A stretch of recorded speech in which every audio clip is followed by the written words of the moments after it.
Now let's look what if there's a number on the inside of this function, so the cosine of 2 pi. And we can do the same thing. We're going to make a little chart, and again, we'll go from 0 to 2 pi.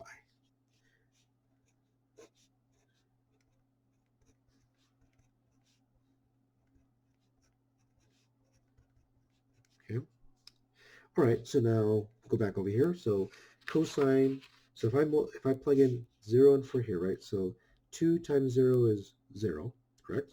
And we found cosine of 0 was 1. So we got 1 out. So we got to be careful here, right? So let's keep going. So now, if I plug in pi over 2, so again, this is now some mathematics, right? 2 times pi over 2 gives you just pi, correct? Because the 2's cancel. So what was cosine of pi? Let's go back over here. Cosine of pi we got was negative 1. This actually is negative 1.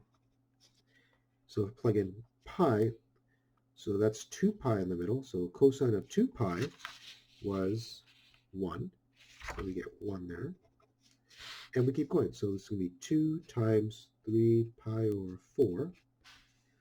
So those go away. We get 3 pi over 2. And what was cosine of 3 pi over 2? 0. So notice there's a little bit more complicated math happening, right? Because you have to multiply by 2 first and then evaluate it, right? We can't just evaluate first and then multiply by 2. It's the opposite of what we did earlier. And the last thing, 2 times that is 4 pi. And we know 4 pi just going around over and over again. It gives you back basically 2 pi, which is just 1. Okay. So now if we graph this,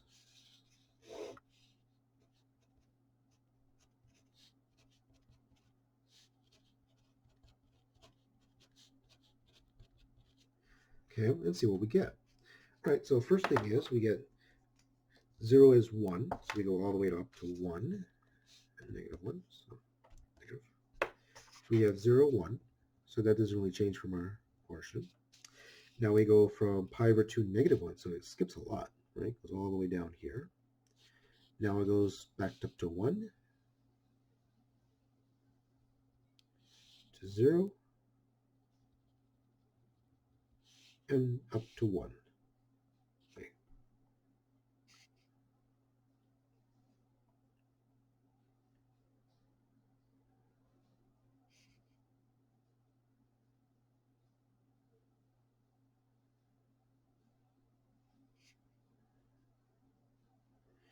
I should go down as negative 1.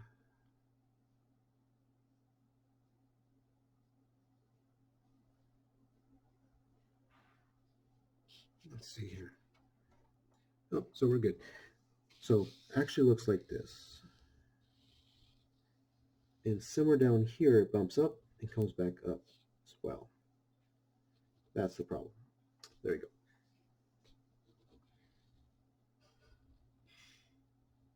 There we go. Okay. Now, this one is a little tricky. So unlike the other one where you can kind of see, okay, it's just stretching it.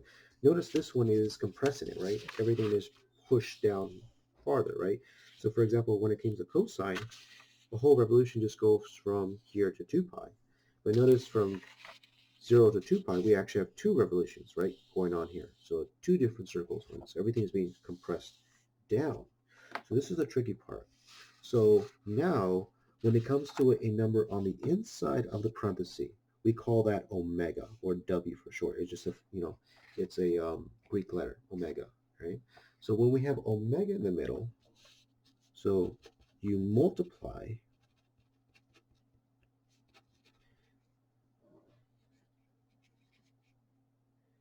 the 1 over omega to the x coordinates.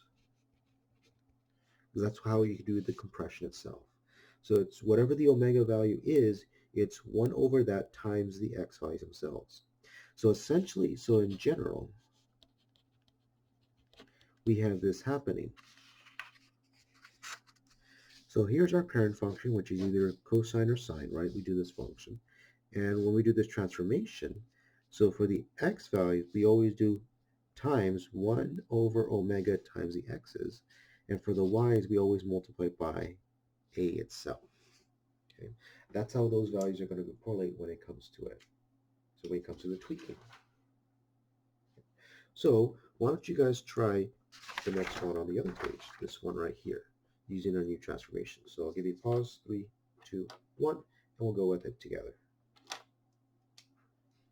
Okay, so hopefully you guys tried it when it comes to it, right? So sine is our parent function, so I'm just going to quickly write our sine function out. So we'll go from 0 to 2 pi.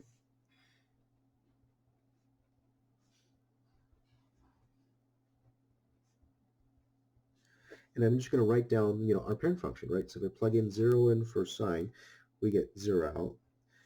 Pi over 2, we get 1. This is 0, negative 1, and back down to 0, right? This is just a straight parent function for sine, right? Something we did earlier. So now we're going to use this transformation, okay? So we want to write down two numbers, our omega and our a value. So our a value is the number on the outside, which is a negative 2, and the omega value inside is 1/2. Everybody see that? So now when it comes to this transformation, every y value I'm going to multiply by negative 2. Now for the x's, so remember, according to our rule, it's 1 over omega. Now this is a tricky part. This is a fraction. Sorry.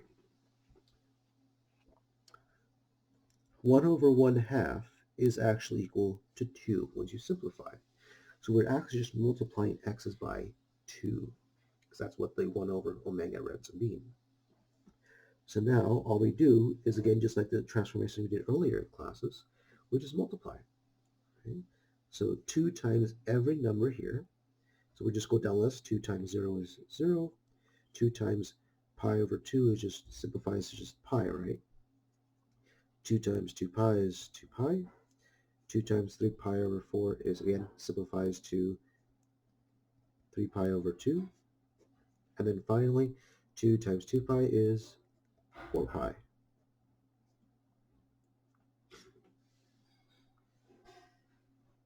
Okay, everybody see that?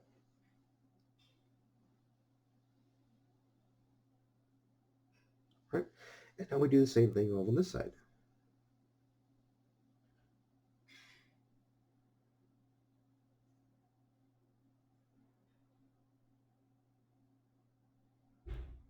Oh, this should be a 2. What am I talking about? This is off. That's why it was off. There we go.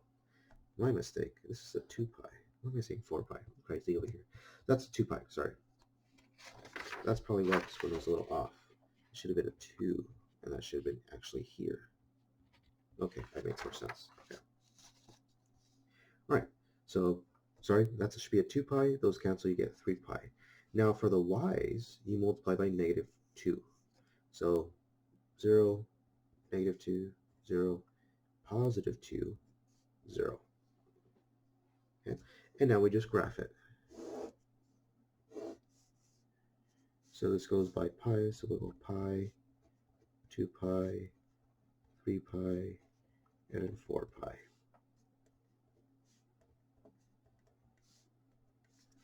Okay. So we graph this now, so 0, 0, still there. So pi, negative 2, 2 pi, 0, 3 pi, 2, and then 4 pi, 0. And then finally, we just try to make as smooth curves as possible. And there's our graph of this function using transformations. Okay. Right, so in the next video, we'll talk about a different way to graph it if you do not like using this way. So the good thing about math is, right, there's always more than one way to deal with it. So if you don't like, using transformations as well, we'll talk about something called a pseudo-subtle graph in the next